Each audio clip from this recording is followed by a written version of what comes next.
Welcome to The Explainer.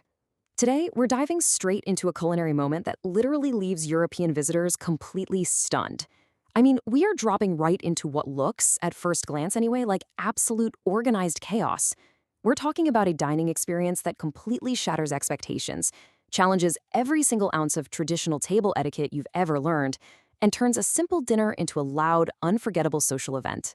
It's a wild, sensory journey that usually starts with sheer confusion, but trust me, it ends in absolute delight.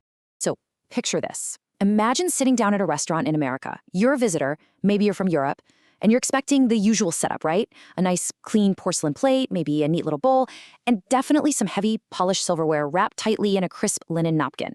But instead, your waiter brings out a massive, steaming pile of food.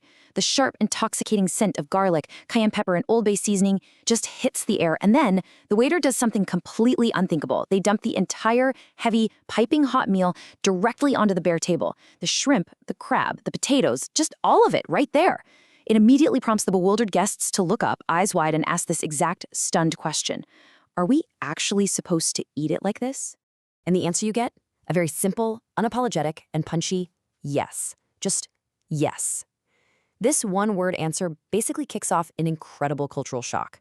Because, to someone who was raised on strict dining etiquette, pouring a saucy, steamy meal directly onto the table seems entirely wrong. It literally feels like a mistake. But as we're about to see, this isn't just some strange or sloppy American habit. It's more like a baptism by garlic butter, taking you from sheer culinary terror to absolute messy perfection. Now, as the reality of the situation really starts to set in, this is the very first panicked question that newcomers always ask. Where are the plates? They're scanning the table, waiting for the course-by-course service to begin, hoping that surely the plates are coming out next. But the American host usually just chuckles, because there aren't any plates coming. The table is the plate. And that completely breaks every single rule of formal dining that these visitors have been taught since childhood. If you take a look at the comparison we've got here, the contrast is honestly staggering. On the European side, traditional fine dining is highly structured. It's carefully portioned, heavily reliant on silverware, and completely focused on flawless presentation. But then look at the American seafood boil on the other side. It is the exact opposite. It's completely messy, it is very loud, and it thrives on unstructured abundance. Food reflects history, and these differing approaches show two entirely different philosophies about what a meal is actually supposed to be.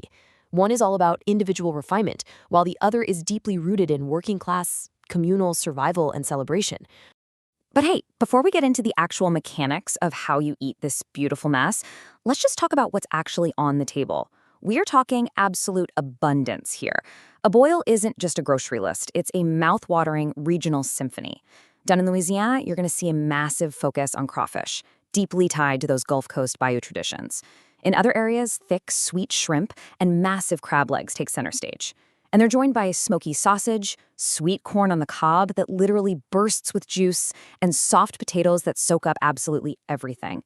And the whole shebang is brought together by regional spice blends, many of which are fiercely guarded family secrets passed down through generations. So here's the absolutely crucial point to remember. This whole no-plate situation isn't some kind of etiquette failure. It is a highly deliberate food tradition. It actually originated as a gathering mechanism, a practical way to feed a whole lot of people with whatever the local waters provided that day. It's a tradition designed from the ground up to force human connection. It's definitely not trying to imitate fine dining and failing.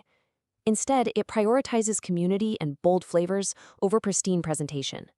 Literally designed to get people to drop their guard and gather around one shared feast. Which brings us to the big question. How do you actually conquer this mountain of food? Well, the magic number is 0. As in, exactly 0 pieces of silverware. That's right, no knives, no forks, no spoons. You have to rely entirely on your own 2 hands. You have to physically get involved with your food, feeling the heat of the steam, hearing the loud crack of the shells, peeling the shrimp, and grabbing that butter-soaked corn. You literally cannot be a passive participant at a seafood boil. You just have to roll up your sleeves and dive right in. And this lack of tools creates what I like to call the infamous crab leg challenge. It's a hilarious little micro-story that plays out for almost every visitor. First, you've got the guest just staring at this thick, spiky shell in pure confusion. Next, they try to crack it open and completely fail, maybe splashing a little juice on their shirt in the process. Then a local sitting next to them leans over, laughs warmly, and shows them the exact trick to snapping it perfectly at the joint. And finally, they taste that incredibly sweet, tender meat and instantly ask for another. This shared struggle actually forces everyone to interact and help each other out. Okay, but what actually acts as the ultimate catalyst? What changes the guests' minds from terrified to obsessed? It is all about the sauce. This right here is the turning point of the entire meal. We're talking about an intensely flavorful, rich mix of melted butter, crushed garlic, aromatic herbs, and spices that bring a distinct sting of heat. It coats your hands, it sticks to the corn, and it pulls right there on the table. It elevates these raw, ordinary ingredients into something so incredibly vibrant and flavorful that the chaos of the mess suddenly becomes 100% worth it. Now, you might still be wondering, if you're used to pristine dining, why would anyone actively choose this over a nice, clean porcelain plate? Why go for a dining style where a vibrant garlic butter sauce coats absolutely everything you touch? Your hands, your face, your drink glass, the entire table. What is the actual deeper appeal of all this vibrant chaos? Well, take a look at the outcome here. This brilliantly illustrates the philosophical shift at the heart of the boil. While traditional fine dining results in a quiet, structured meal focused on strict etiquette, the seafood boil relies on hands-on participation to create a loud, highly memorable social event. The mess itself is the ultimate icebreaker.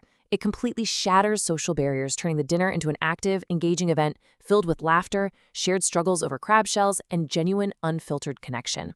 Because suddenly, everyone is reaching into the exact same pile of food. And that creates this deeply democratic atmosphere. I mean, think about it. Nobody is sitting there quietly waiting for the next formal course to arrive, and nobody is worrying about whether they look perfectly poised while eating. Let's be real, you can't look poised while cracking open a crawfish. You're just eating, talking, and enjoying the visceral moment. The table literally transforms from a mere piece of furniture into the vibrant, messy center of the entire social experience.